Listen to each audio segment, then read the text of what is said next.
बिस्मिल्लाहिर्रहमानिर्रहीम। मैं हूं Ishtiyaq Ahmad, real estate consultant. दोस्तों, आज हम बात करेंगे कि अगर आप रियल एस्टेट में रकम इन्वेस्ट करते हैं तो उसके क्या फ़ायदे हैं। दोस्तों, अगर आप एक अच्छी ज़िंदगी बसर कर रहे हैं और उसमें आप अपनी लायबिलिटीज़ को पूरा करने के बाद, अपनी बेसिक ज़रूरियात को पूरा करने के बाद अगर आपके पास कुछ सेविंग बच जाती है तो उससे आपको एसेट्स बनाने चाहिए। और एसेट्स में क्या होता है कि आप गोल्ड बना लेते हैं, चांदी खरीद लेते हैं, या कोई करेंसी खरीद लेते हैं, डॉलर्स वगैरह, या किसी दूसरे मुल्क की करेंसी, या इसके अलावा कोई खाम माल खरीद लेते हैं। तो ये सब चीज़ें एसेट्स में हैं। कोई प्रॉपर्टी या जायदाद खरीद लेते हैं, वो भी एसेट्स में है। और सबसे बेहतरीन एसेट्स जो हैं वो रियल एस्टेट में इन्वेस्ट करना है। तो क्यों रियल एस्टेट में इन्वेस्ट करना सबसे बेहतर है, इसके ऊपर आज हम बात करेंगे। और 7 अहम पॉइंट मैं यहाँ पे डिस्कस करूँगा कि अगर आप प्रॉपर्टी में पैसे खर्च करते हैं तो उसके क्या फ़ायदे हैं जी। तो इसमें नंबर 1 है मंथली पैसिव इनकम। कि अगर आप कोई घर लेते हैं या कोई तमीज़शुदा प्रॉपर्टी लेते हैं, दुकान वगैरह या कमर्शियल प्लाजा, तो उसको आप रेंट पे देते हैं तो हर माह आपको वहाँ से किराया मिलता है। और वो एक आपकी ज़रूरियात पूरा करने के लिए काफ़ी होता है, या आपकी मज़ीद सेविंग करने के भी काम आता है। और उसके बाद यही नहीं, आप महंगाई से भी बचे रहते हैं। वो किस तरह कि अगर आप मंथली रेंट लेते हैं और इस तरह 12 माह रेंट लेने के बाद आपका फिर किराया जो है वो रिवाइज़ हो जाता है, उसमें कुछ परसेंटेज इजाफा हो जाता है। यानी कि 1 साल के बाद उसमें 8%, 10%, 12% जो भी आपकी अपने क्लाइंट के साथ रेशो तय है उसके मुताबिक वो किराया बढ़ जाता है। तो इस तरह 10 साल गुजरने के बाद तकरीबन 100% आपका किराया भी डबल होता है। और उसके अलावा जो आपने चीज़ खरीदी होगी डेफिनेटली उसकी कीमत भी ज़्यादा होती है। नंबर 2 इसमें यह है कि डायरेक्ट कंट्रोल ऑफ इन्वेस्टमेंट। कि अगर आप रियल एस्टेट में इन्वेस्ट करते हैं तो उसका ये फ़ायदा होता है कि आपकी जो जमा पूंजी है वो आपके अपने हाथों में होती है। उसको आप अपनी मर्ज़ी से खर्च कर सकते हैं और उसको बेच भी सकते हैं और दोबारा ख़रीद भी सकते हैं। इसके बरक्स अगर आपके दूसरे चीज़ों में अपने पैसे इन्वेस्ट किए हुए हैं, जैसे शेयर मार्केटिंग में, तो उस वक्त आपकी जमा पूंजी है वो आपके हाथ में नहीं होती, वो दूसरी कंपनियों के हाथ में होती है। तो उसमें आपका ज़्यादा अमल दखल एक हद से ज़्यादा नहीं होता। तो रियल एस्टेट में ये है कि अगर आपने प्रॉपर्टी खरीदी है तो वो टोटल जो है वो आपके अपने कंट्रोल में है। आप वहाँ पे फैसला कर सकते हैं, अपनी सोच समझ के मुताबिक उस रकम को आप शेफल कर सकते हैं, आप उसकी खरीदो फरोख्त कर सकते हैं। तो इस तरह ये ज़्यादा मौसर है। Number 3, increase in rates. तो दोस्तों, जब भी आप प्रॉपर्टी खरीदते हैं तो इसमें क्या होता है कि हमेशा प्रॉपर्टी के रेट बढ़ते ही बढ़ते हैं। हमने कभी नहीं देखा कि प्रॉपर्टी के रेट जो हैं वो नीचे आए हों। सोया चांदे के वाक़यात के भी जहाँ पे मसनूई रेट बढ़ा दी जाते हैं वहाँ पे फिर नीचे आते हैं, वो भी शॉर्ट टर्म के लिए। लेकिन अगर आप लॉन्ग टर्म में इन्वेस्टमेंट करते हैं तो कभी भी नहीं आपने देखा होगा कि प्रॉपर्टी के जो रेट हैं वो कम होते हैं, बल्कि हमेशा रेट्स जो हैं बढ़ते हैं। बल्कि इसके बारे में ये कहा जाता है कि आपने अगर कोई भी प्रॉपर्टी में चीज़ खरीदी है, घर, मकान, दुकान या कोई भी ऐसी चीज़ आपने खरीदी है, तो समझ लें आपने उसके ऊपर एक मीटर लगा फिक्स कर दिया है कि जो कि अब दिन रात आपके पैसे बढ़ने शुरू हो गए हैं।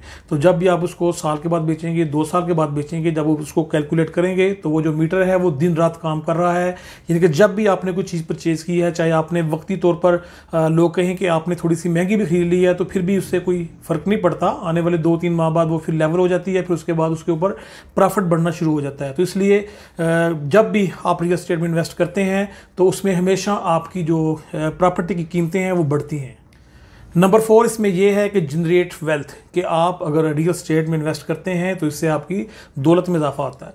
कोई भी आदमी जो अमीर आदमी है या कोई बड़ा बिजनेसमैन है तो लोग उसका अंदाज़ा कहाँ से लगाते हैं कि उसकी प्रॉपर्टी देख के। कभी भी किसी का बैंक बैलेंस देख के कोई उसके बारे में कोई मफरूज़ा कायम नहीं कर सकता।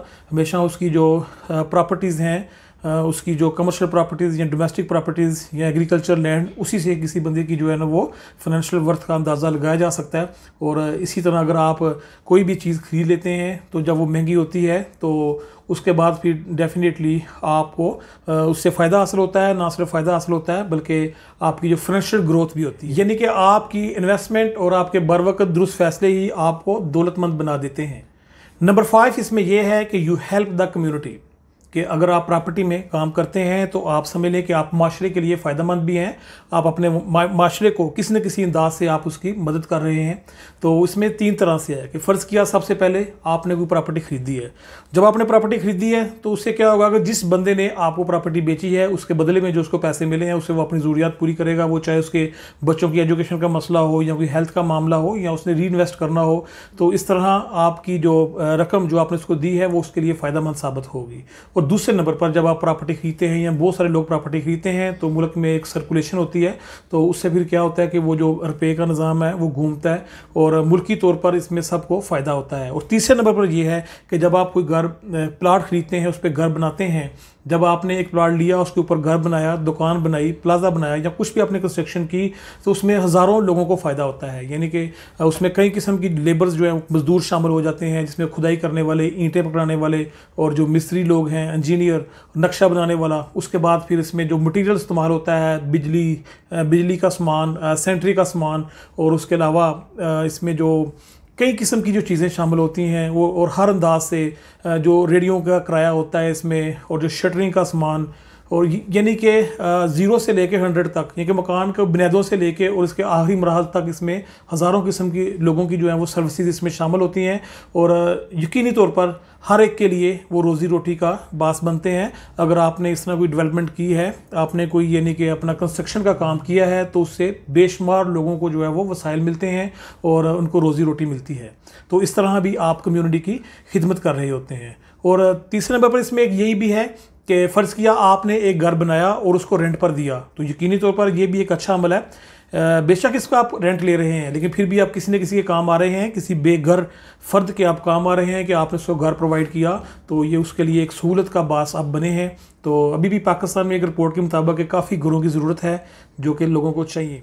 तो इस तरह आप डायरेक्ट या इनडायरेक्ट तौर पर कम्युनिटी के लिए फ़ायदेमंद साबित होते हैं। नंबर 6 इसमें यह है कि इजी बिजनेस, कि आप रियल एस्टेट का अगर काम करते हैं तो आपको इसमें बहुत सारे बंदों की ज़रूरत नहीं है।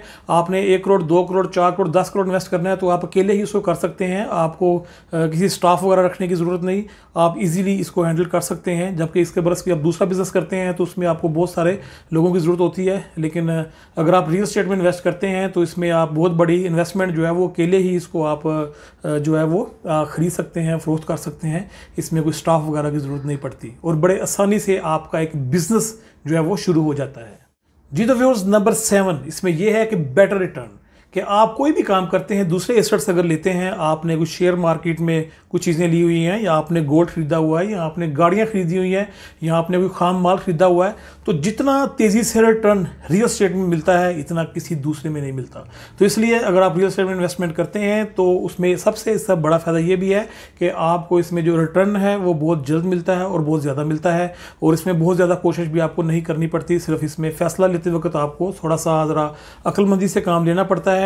तो ये थे वो 7 पॉइंट जो कि मैंने आपको बताए कि अगर आप रियल एस्टेट में इन्वेस्टमेंट करना चाहते हैं तो उसके ये फ़ायदे हैं। तो इस तरह आप एक फाइनेंशियल स्ट्रगल से आज़ाद हो सकते हैं और आपकी जो फाइनेंशियल ग्रोथ है वो होती है, और ये एक अच्छा टूल है, और ज़िंदगी में फाइनेंशियल स्ट्रगल से आज़ाद होने के लिए ये एक अच्छा टूल है। तो इसके साथ ही इश्तियाक अहमद को इजाज़त दीजिए। अल्लाह हाफिज़।